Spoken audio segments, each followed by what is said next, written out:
Hello there. Well, I haven't made any videos over the last few days, even though I wanted to. Apologies about that, although I have been getting over some kind of cold, which has really drained me of energy, so it didn't work out the way I wanted.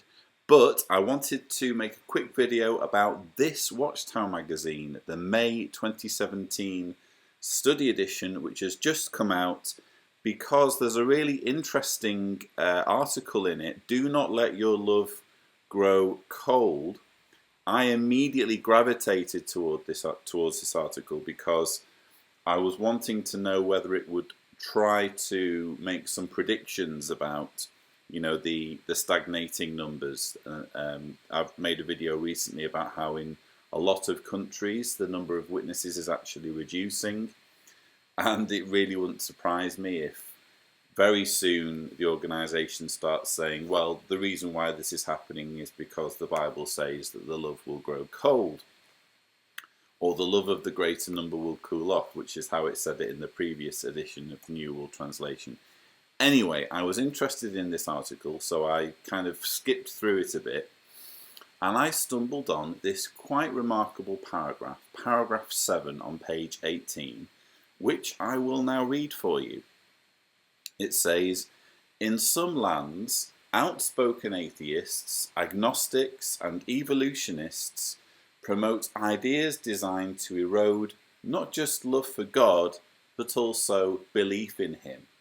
They have convinced many that a person must be either naive or unintelligent to believe in a creator. At the same time, scientists are revered, which draws the attention of the people away from our Creator. If we give ear to such teachings, we could drift away from Jehovah, and our love could grow cold. Now, I just want to kind of go through that paragraph because this paragraph fascinates me from the perspective of somebody who once was a Jehovah's Witness who would have had to read this paragraph while studying for the Watchtower, because if you don't know, Jehovah's Witnesses have to study these magazine articles for the meeting usually on a Sunday, but it depends on what the meeting times are for a congregation. Anyway, this paragraph fascinates me because I am now what might be considered an outspoken atheist. I no longer believe in the theist God. So it feels as though this paragraph is aimed at people like me. So I just wanted to go through I think the paragraph is a remarkable example of the way language is used by Watchtower. So let's start off with the first 3 words, in some lands. Outspoken atheists, blah, blah, blah. Now, the reason why it says in some lands is because quite clearly it's not in every country that there is such a phenomenon as outspoken atheists. In some countries, it's illegal to be an outspoken atheist, and in some countries you can actually be executed for being an outspoken atheist. In Pakistan at the moment, as we speak, atheist activists, just people who blog online about their atheism, are just vanishing. They're disappearing. No one knows where they're going to. You can only imagine what's happening to these people. So that's why Watchtower is forced to say in some land, because there will be some Jehovah's Witnesses in some countries who read that paragraph and think, I don't see any atheists anywhere. So that's why they have to say that. Let's get that clear right from the beginning. So it says, in some lands, outspoken atheists, agnostics, and evolutionists, there's an interesting word, promote ideas designed to erode not just love for God, but also belief in Him. Okay, so quite clearly there's a difference between atheists and agnostics, or you could say there's a difference. I would actually argue that they're 2 sides of the same coin. So atheists say that there is no reason to have a belief in God because there's no proof of one. And agnostics is more to do with about what we know. So an agnostic will say, well, we don't know whether there is or whether there isn't a God. Make of that what you will, which is sort of what atheists say. There's a little bit of an argument between some atheists and some agnostics about that, but that's essentially the situation.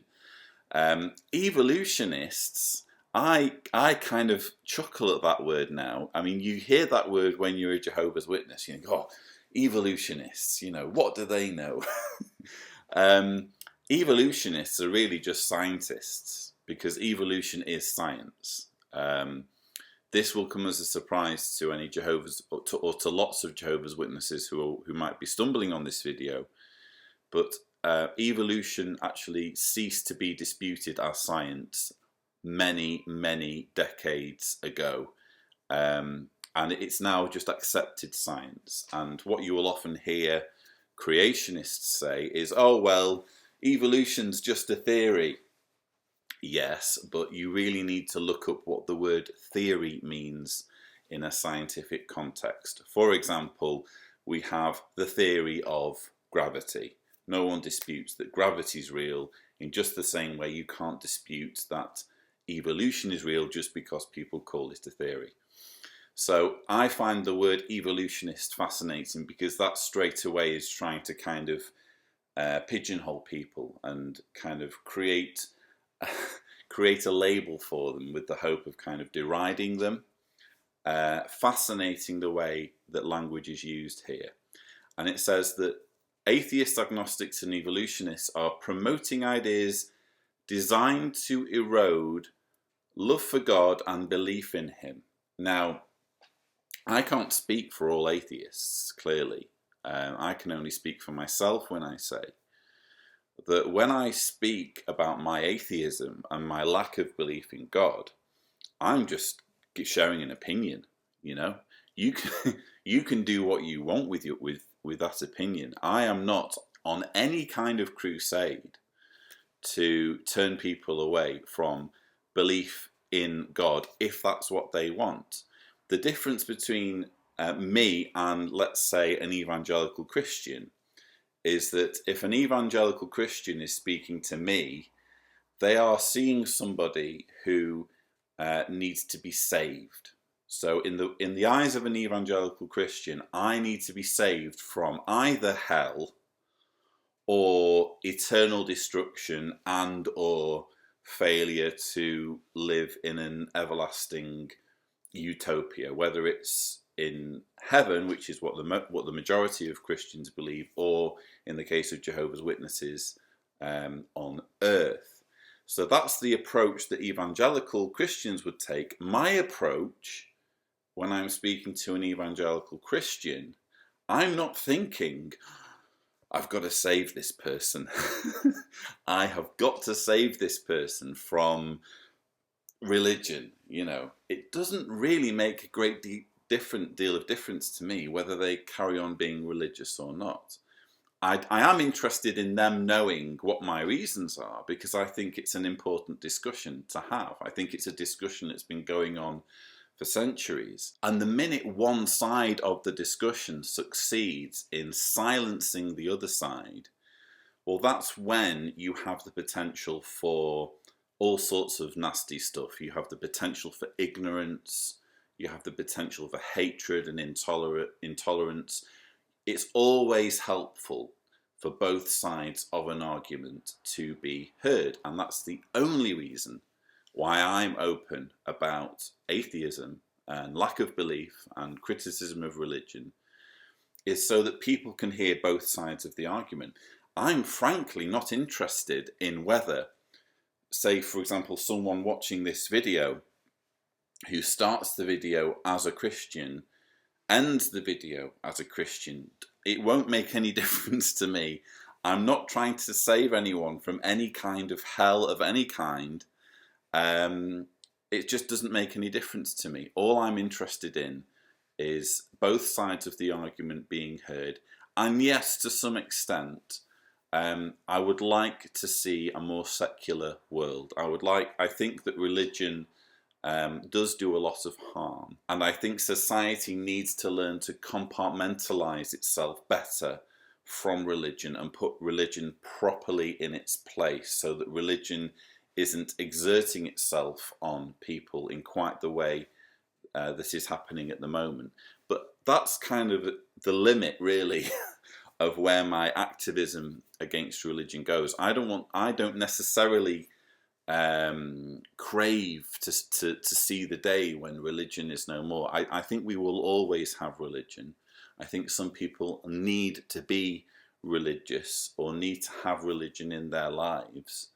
And I respect people's right to be religious. I wouldn't want to live in a world where people weren't allowed to be religious. I think it's just purely a case of making sure that there are proper boundaries set so that religion doesn't exert itself on people in quite the way that happens now, to the extent where you have a situation such as with Jehovah's Witnesses, where a religion can kill someone through influencing them to refuse a blood transfusion, or a religion can break up a family through shunning. Those are things that can happen now and are happening now. I think we need to find a way of living as a society where those things are preferably non-existent, but at least almost unheard of. They're kind of really sidelined, so that only every once in a while, if ever, do you hear of that sort of thing happening. That's the kind of goal I'm working towards. But as far as people believing in God, loving God, whichever God that may be, I don't have a horse in that race. So as far as that's concerned, I take issue with the paragraph. The writer then says, they have convinced many that a person must be either naive or unintelligent to believe in a creator. I don't believe that. As an outspoken atheist, personally, especially I think because I've been a believer, I've been a fundamentalist believer, I don't think that you have to be unintelligent or naive to be religious. Why do I say that? Because I spent many years as a believer in a creator, and I don't think it was because I was unintelligent, and I don't think it was because I was naive. I think it was because I was lied to. I think it was because I was the product of child indoctrination, and it doesn't matter how skeptical someone is or how intelligent they are, if that person is bombarded with information right from the get-go, and information is very carefully managed so that they can only arrive at one conclusion, then, you know, hey presto, you have a believer. And that's why I think the majority of people believe in religion, because of child indoctrination. Nothing to do with naivety, nothing to do with lack of intelligence. The paragraph then says, at the same time, scientists are revered, which draws the attention of the people away from our creator. Well, first of all, there's a massive red herring there, which I'll come to. But I just must point out the hypocrisy of this paragraph, because the truth is that the group of men who are responsible for this magazine being written, the governing body, are absolutely drawing attention for themselves. You know, they are on the TV screens of Jehovah's Witnesses on a monthly basis or 2-monthly basis. They are in the faces of Jehovah's Witnesses more than they have ever been in the history of Jehovah's Witnesses. I'm talking obviously about things like JW Broadcasting, which the governing body evidently brought out because it felt it needed to be in people's faces more. That, for me, does not speak to a humble group of men who just want to kind of stand back a little bit and run things behind the scenes and just make sure things happen without taking any of the limelight for themselves. No, I'm sorry. They want themselves to be front center. So this section here where it talks about drawing attention, no, guys, you don't get to say that anymore. You could have said that back in the days when the only way someone had a chance of seeing what the governing body looked like was to turn to a certain page in the Proclaimer's book. You know, then you could have got away with it. But now, in the age of JW broadcasting, anybody who can kind of think for themselves can just see straight through that. And then we come to the red herring, which is scientists are revered. I don't think scientists are revered. I think, if anything, scientists need to be more revered. I mean, you try to name, if you're watching this video, try to name a famous scientist. How many can you get? Try and get more than 10, okay? I'll have a go. Neil deGrasse Tyson. I guess you could call Sam Harris a scientist because he's a neurologist. Richard Dawkins. Michi, the Japanese scientist, can't think of his name. But I struggle. I could probably think of more if I really stretched myself, but I struggle to think of names of famous scientists. But what Watchtower's concern is not that scientists are overly revered. It's that they receive any attention. That's what Watchtower's really concerned about. They don't want there to be any Richard Dawkins or Neil deGrasse Tyson or Bill Nye. They don't want those people speaking out. Because when those people speak out on videos, on YouTube, on the television, those people, those clever people, just by their logical approach, when you listen to them talking, completely dismantle religion. They just do. So what we're seeing there is not so much a concern over a preponderance of scientists who are being revered, more the fact that there are scientists at all who are getting attention. And a further hypocrisy here is that Watchtower has no hesitation reaping the benefits of science when it suits them. They have no hesitation using stuff like the internet and, you know, tablets and, you know, the latest, you know, technology at Warwick. They will always happily, you know, feast from the table of science when it's stuff that suits them. But when scientists say something or produce evidence that debunks one of their beliefs, most notably evolution, that's when the scientists become the bad guys. So yeah, so much hypocrisy really. And then we just move on to the final sentence in that paragraph. If we give ear to such teachings, I think now it's referring to things like evolution, we could drift away from Jehovah and our love could grow cold. So I think that really sums up the whole attitude that this paragraph has been written with, or written under, is really a paranoia that people are growing up from religion in sufficient numbers to realise that it's all just one big scam. And as I write in my book, which some of you will have noticed is on Amazon now, but I'm going to do a proper Amazon video at some point. As I mention in my book, once you wake up from Watchtower Indoctrination, it's really quite difficult to not extend the same critical thinking process to religion in general. You think, well, if I can't take Watchtower for granted, if I can't take the beliefs of Jehovah's Witnesses for granted, what else can't I take for granted? What else is there out there that I've been lied to?